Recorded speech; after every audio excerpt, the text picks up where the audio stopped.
Hi friends, ఈ వీడియోలో మనం మిరపకాయ బజ్జీలను ప్రిపేర్ చేసుకుందామండి.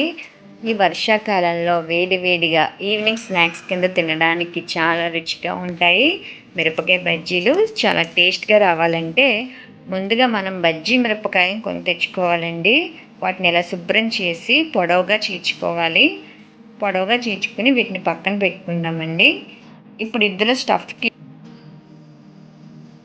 ఒక మిక్సీ జార్ తీసుకుని అందులో ఒక ఉల్లిపాయ, వాము, వేరుశనగగుళ్ళు, వేపిన శనగపప్పు, కొద్దిగా అల్లం, చింతపండు, తగినంత సాల్ట్ వేసుకుని వీటిని మిక్సీ చేసుకుని పక్కన పెట్టుకోవాలండి. తరువాత మనం ఒక పావు కేజీ పిండిలో 2 స్పూన్లు మైదా వేసుకుని, ఒక హాఫ్ స్పూన్ వంట సోడా వేసుకుని, తగినంత సాల్ట్ వేసుకుని పిండిని కలుపుకొని పక్కన పెట్టుకుందాం. ఇప్పుడు డీప్ ఫ్రైకి సరిపడా ఆయిల్ వేసుకుని స్టవ్ మీద పెట్టుకుందామండి. ఇది హీట్ ఎక్కిలో ఈ మిరపకాయల్లో స్టఫ్ని పెట్టుకుందాము. ఈ స్టఫ్ పెట్టుకోవడం వల్ల మనం బజ్జీ తింటున్నప్పుడు టేస్ట్ చాలా బాగుంటుందండి. బజ్జీల్లో గింజలు తీసేయడం వల్ల కారం కూడా తక్కువగానే ఉంటుంది. బజ్జీ మిరపకాయలు అయితే పెద్ద కారం కూడా ఉండదు కదండి.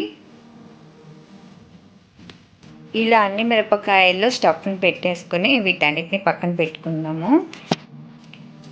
ఆయిల్ హీట్ ఎక్కిందండి. ఇప్పుడు ఒక్కొక్క బజ్జీ తీసుకుని శనగపిండిలో ఇలా ఈ విధంగా ముంచుకొని ఇలా ఒక్కొక్కటి వేసుకోవాలి పక్క పక్కన.